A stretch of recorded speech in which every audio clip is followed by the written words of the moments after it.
Bank में आने वाले कई लोग चेक और फॉर्म नहीं भर पाते हैं। ऐसे में कुछ लोग गलत फॉर्म और चेक भर देते हैं। ऐसा ही एक चेक सोशल मीडिया में वायरल हो रहा है जो IDBI बैंक का है। इसमें संगीता नामक महिला ने चेक में कितने रुपए निकालने हैं वाले कॉलम में लिख दिया जितने बैंक में हों। दूसरे कॉलम में बैंक के सारे पैसे लिखा। अब नेटिजन्स इस वायरल चेक पर कह रहे हैं कि संगीता ने क्या किया, सारा बैंक खाली कर दिया।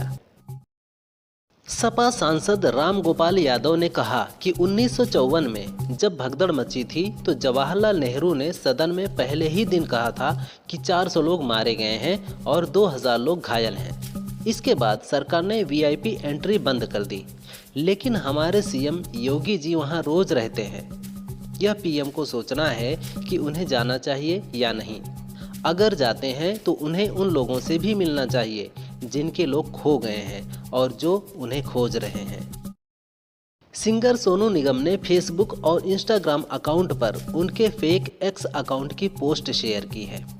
इसके साथ उन्होंने लिखा, मैं X पर नहीं हूँ। इस सोनू निगम सिंह जो कि X अकाउंट है कि एक भी विवादित पोस्ट मुझे या मेरे परिवार की जान को खतरे में डाल सकती है।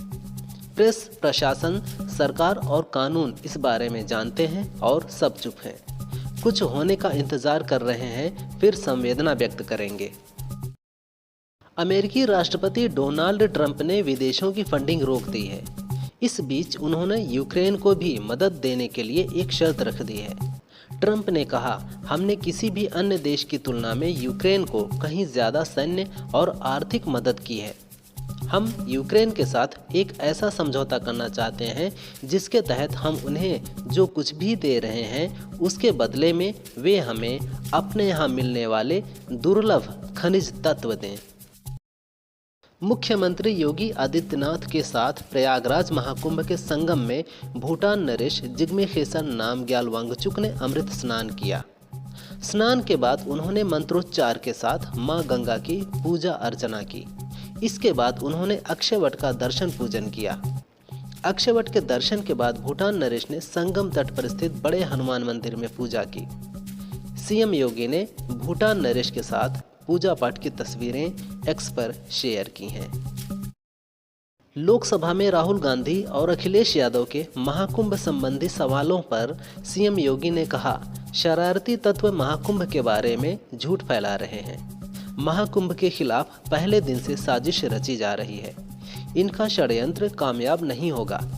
षड्यंत्रकारियों को सजा कैसे दिलाई जाती है इसे आपने UP में देखा होगा, फिर देखने को मिलेगा। कांग्रेस अध्यक्ष का बयान अफसोसजनक है। कांग्रेस सपा चाहते थे कि महाकुंभ में हादसा हो जाए। महाकुंभ हादसे को लेकर संसद में राहुल गांधी और अखिलेश यादव द्वारा दिए गए बयान पर CM योगी आदित्यनाथ ने पलटवार किया है। CM योगी ने कहा, सपा सनातन विरोधी है। अखिलेश का बयान निंदनीय है। महाकुंभ के खिलाफ पहले दिन से साजिश रची जा रही है।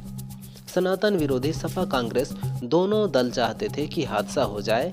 इस घटना से हर व्यक्ति दुखी था। सदन में राष्ट्रपति के अभिभाषण पर कौशाम्बी से सपा सांसद पुष्पेंद्र सरोज ने अपना पक्ष रखा और दलितों पर हो रहे अत्याचार, भेदभाव का मुद्दा उठाया। इस दौरान पुष्पेंद्र सरोज ने कहा, मैं स्वयं दलित समुदाय से आता हूं। चुनाव के समय दलित होने की वजह से मेरे हाथ से पर्चा नहीं लिया गया। ये आज के समाज की हालत है। सांसद ने संसद में महिलाओं की सुरक्षा और बेरोजगारी का मुद्दा भी उठाया। अयोध्या के मिल्कीपुर उपचुनाव को लेकर अखिलेश ने बीजेपी पर गंभीर आरोप लगाए हैं। अखिलेश ने कहा, बीजेपी मिल्कीपुर चुनाव में कोई नई बेईमानी नहीं करेगी। बीजेपी हर बार बेईमानी का कोई नया तरीका निकालती है। सुनने में आया है कि BLO का निर्देश है जहां सपा के वोटर हैं वहां पर्ची ना पहुंचाई जाए। अब ये जानकारी आ रही है कि BLO ने मरे हुए लोगों की पर्ची बीजेपी के घर पहले से पहुंचा दी है। दिल्ली विधानसभा चुनाव से एक दिन पहले दिल्ली हाई कोर्ट ने मुख्यमंत्री आतिशी को नोटिस भेजा है।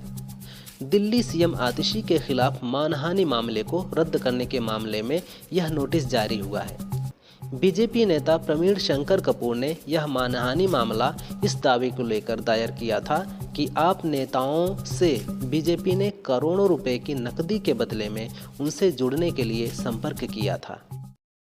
महाकुंभ हादसे के बाद सरकार पर उठ रहे सवालों को लेकर पूर्व कांग्रेस नेता आचार्य प्रमोद कृष्णम ने प्रतिक्रिया दी है। प्रमोद कृष्णम ने कहा, विडंबना है कि हमारे देश में कुछ ऐसे लोग हैं जिन्हें ना तो भारत से प्यार है और ना ही हमारी संस्कृति से प्यार है। ऐसे लोग भारत और सनातन के लिए खतरनाक हैं। उन्हें महाकुंभ की आस्था दिखाई नहीं दे रही है। आर्टिफिशियल इंटेलिजेंस एक तरफ जहां लोगों का जीवन आसान बना रहा है, तो दूसरी तरफ इसके काफ़ी नुकसान भी देखने को मिल रहे हैं। इस बीच ब्रिटेन ने ऐलान किया है कि AI यानी आर्टिफिशियल इंटेलिजेंस की मदद से चाइल्ड अब्यूज़ कंटेंट बनाने वालों के खिलाफ 4 कानून लाए जाएंगे। इनका उल्लंघन करने पर दोषी को 5 साल तक की सजा होगी। इस तरह Britain AI generated child abuse content के खिलाफ कानून बनाने वाला दुनिया का पहला देश बन गया है। प्रधानमंत्री नरेंद्र मोदी ने लोकसभा में लाइव वक्तव्य के दौरान इन बिंदुओं पर बात की। राष्ट्रपति के अभिभाषण में विकसित भारत का संकल्प, बदलाव के लिए जज्बा होना चाहिए।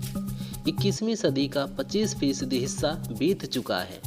दशकों तक बस गरीबी हटाओ के नारे सुने। हमने गरीब को झूठे नारे नहीं, सच्चा विकास दिया।